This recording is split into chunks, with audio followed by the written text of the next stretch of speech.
tôi biết tôi thầm nào ôi ơi thầm nào ông côn tôi chân đây lúc tôi này nó lúc tôi này nó tôi lúc tôi này mình ồ không tên không tên sản phẩm phong luôn lalu mà đây dân tôi belai mà tapi chắc tôi là tôi làm mà này làm đấy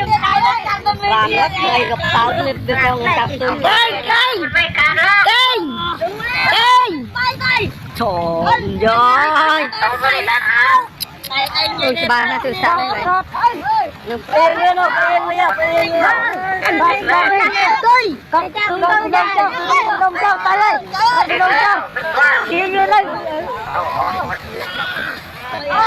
lập gì mà đâu ôi bực tôi mình lập được không tôi cái trâu cái trâu chơi nhỉ hôm nào cô comment tên cô xong ta lên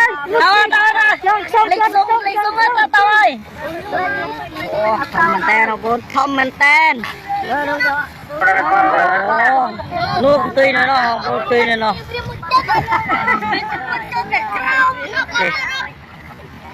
mana pemui pelnya no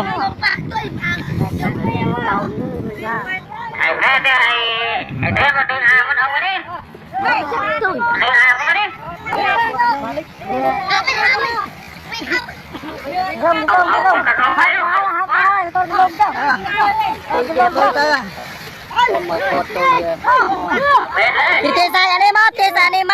tahu ay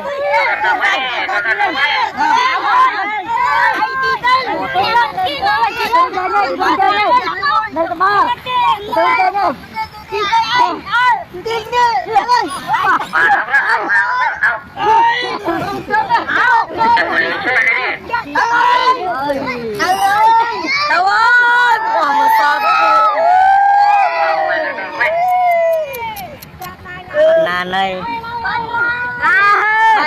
bye